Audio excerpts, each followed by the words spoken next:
Hey, what's up guys, my name is Neverpaul from Fashion Art Dev Labs. In this tutorial we're going to talk about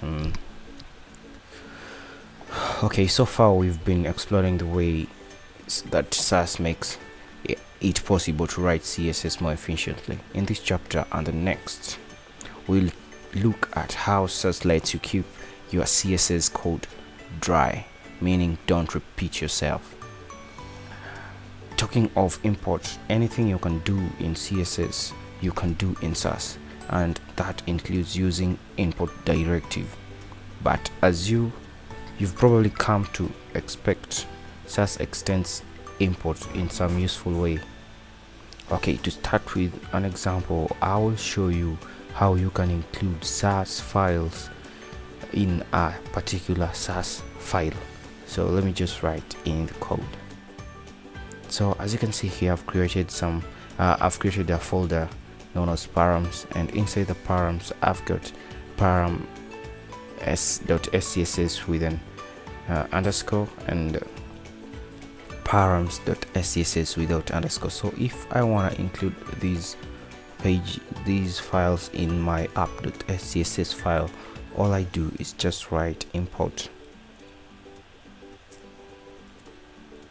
and allocate the file first, the folder first, which is params,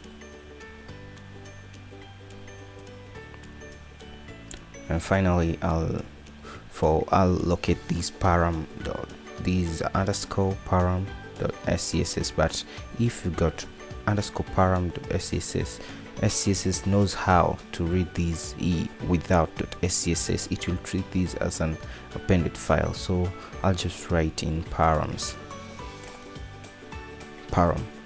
and by that it will know which file is locating. And if it doesn't have underscore, you'll just include it like this: params, which is the folder, stroke param.scss, just like that.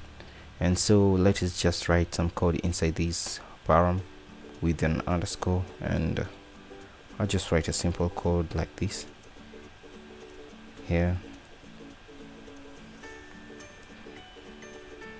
Just do this: padding 0 pixel, margin 0 pixel. When I save it, when we check inside our app.scss, you will see these here because it's being in our app.scss. While rendering the app.scss, it will first look the imported files. When it finds the imported files, it will attach inside these app.css, the rendered app.css. So as you can see, we see here it has been rendered here. So if I just remove this code and save it, when we come to our app.css, we find no code that we wrote here. So let us just check param scss param.scss. So I'll just write a code again: p color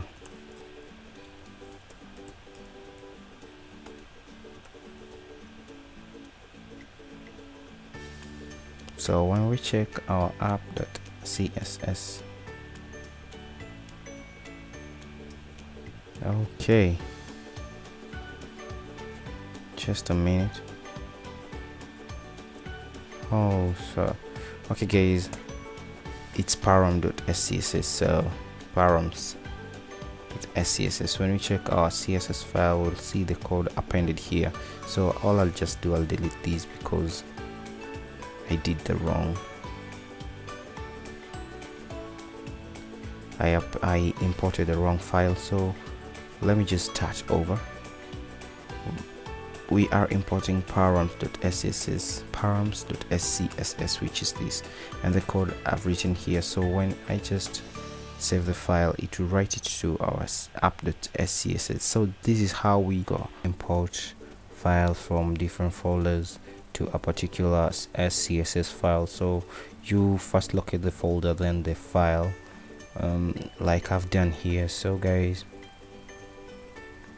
structuring your CSS in this way doesn't have any performance penalties. You'll get all clean standalone CSS file at the end of transpilation process, and it makes your code less repetitive and easier to maintain. In fact, if you examine CSS framework like Bootstrap 4 and Material CSS, you'll often find single CSS file that contains nothing but import statement. All other files are partial. So creating partial files are most important because you can manage and maintain your codes in a simple manner.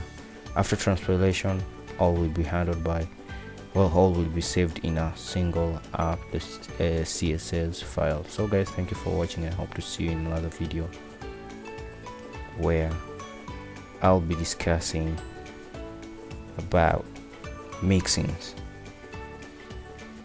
Bye.